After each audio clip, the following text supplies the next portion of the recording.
Hey guys, welcome to Pages with Sidra. Today we are going to start chapter 629 of I Have 90 Billion Licking Gold Coins. If you haven't watched the previous chapters, make sure to check them out on my channel. Now, without any delay, let's dive into the chapter. Chapter 1082, Retaliation. This is outrageous. The Six-Nation Naval Fleet has gone too far. They've crossed our warning line and are recklessly operating inside our national waters. I'm absolutely furious. Just endure it for now. The current situation is extremely fragile. One wrong move, and everything could spiral out of control. Even if we're humiliated, we must hold it in. So what? We just let these dogs freely provoke and insult us in our own territorial waters? This cowardly restraint is truly suffocating. Now's not the time for emotional decisions. The situation is heavily against us. The Six-Nation fleets threaten both the East and South China Seas. And on top of that, the Earth Alliance has gathered forces in the west, north, and southern borders. War could break out any second. Worse, spies and saboteurs are rampaging through our inland cities causing chaos. If we lash out now, we might be doing exactly what they want, felt stifled and humiliated. But they had no choice. To stand alone against the entire Earth Alliance was simply too much. The odds were heavily against them. Even as enemies mocked them right outside their gates, they could only swallow their rage.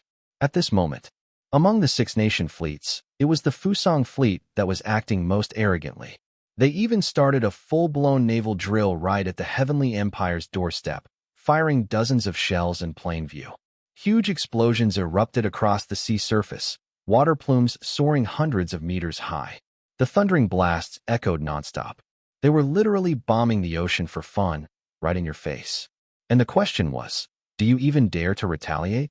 Commander Matsushita, isn't this provocation a bit much? The duel between Edward and Chen Yuan is only 3 days away. If Edward loses, wouldn't we be offending a god-level figure? What are you afraid of?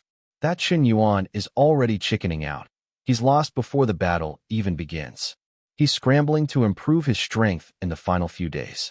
That shows he lacks confidence. Edward, on the other hand, challenged him head-on because he's got the power and confidence. The outcome is practically guaranteed, at least a 90% win chance. Don't you get it? Matsushita sneered. You're right. As the first nation to join the Earth Alliance, we Fusang must secure our future spot in the New World Order. Aligning with leader Edward is the only logical move. If the world is to be reshaped, we better show where we stand now.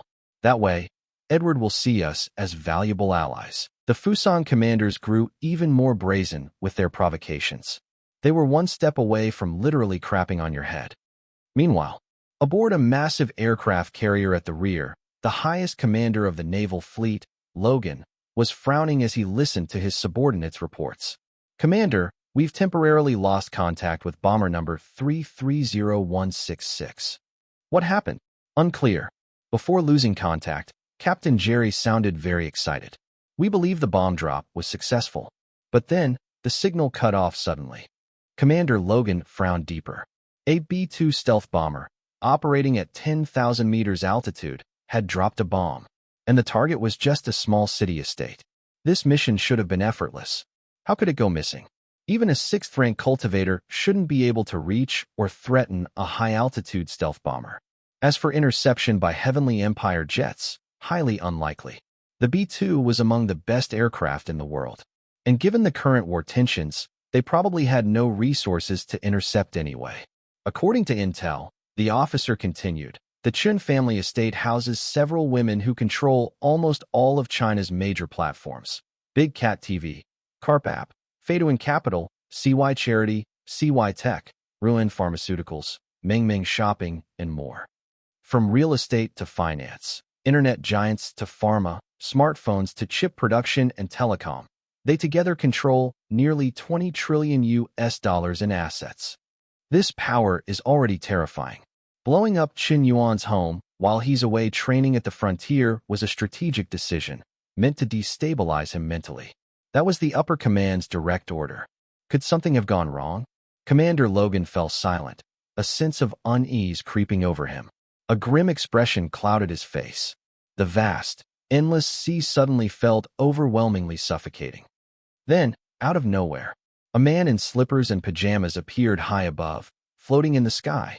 It was Qian Yuan. He hovered in midair, right before the entire six-nation ocean fleet. The sea below was packed.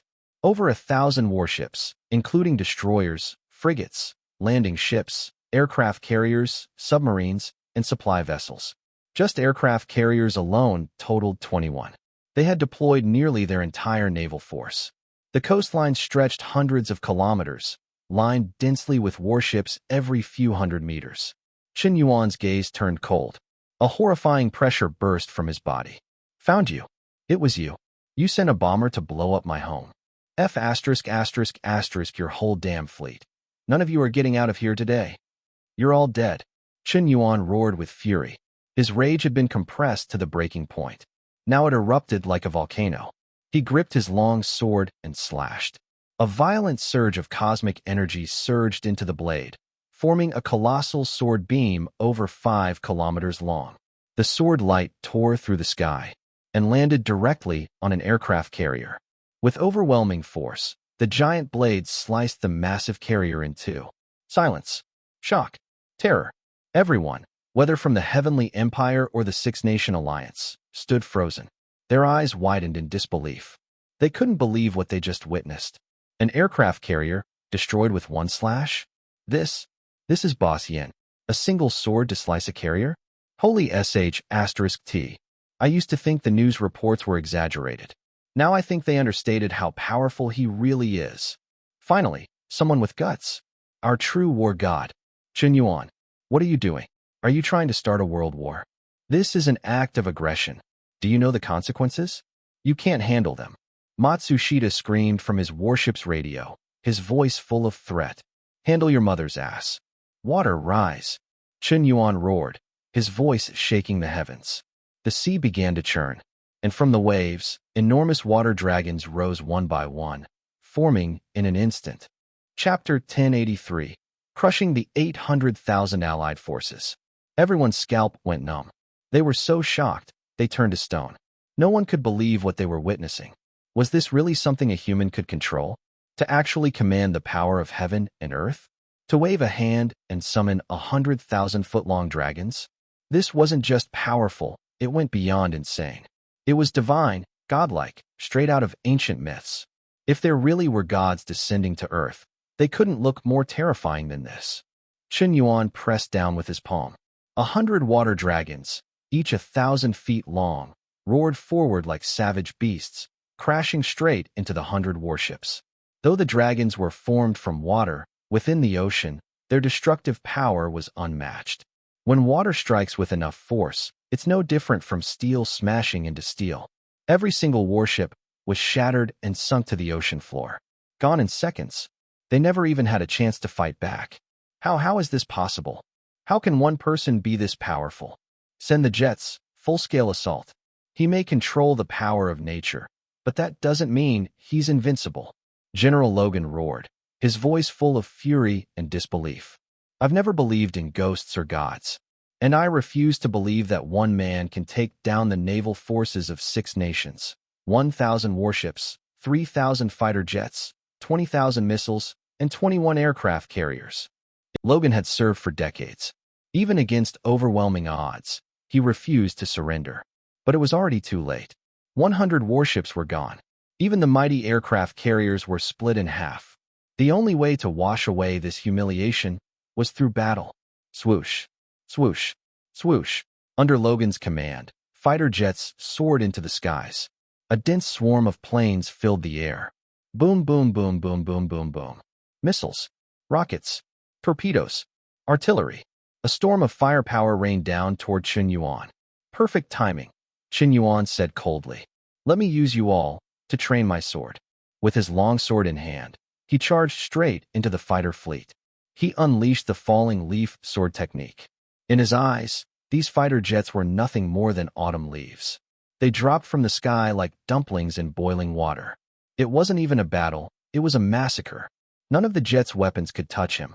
He moved too fast, faster than radar, faster than sight. Even direct missile hits couldn't harm him in the slightest. But to him, the jets were fragile as paper, shattered with a single strike. In just a few breaths, Over 1,000 jets were cut from the sky. Let me show you my original technique. 10,000 swords returned to 1. Qian Yuan raised his hand. Within a 50-kilometer radius of ocean, countless water swords rose from the sea. Under his control, the moisture within the swords rapidly froze, forming millions of shimmering ice blades that filled the sky. The sheer sight left everyone speechless. Words simply couldn't describe the awe. Qian Yuan stepped onto the floating ice swords and began his final sweep. Though ice isn't as hard as steel, it's sharper and deadlier than water. With enough speed, even ice can pierce a ship's deck. Swoosh, swoosh, swoosh. Wave after wave of ice blades rained down, sinking ship after ship. Nothing survived. Aircraft carriers were sliced into fragments. Each one sank, powerless to resist.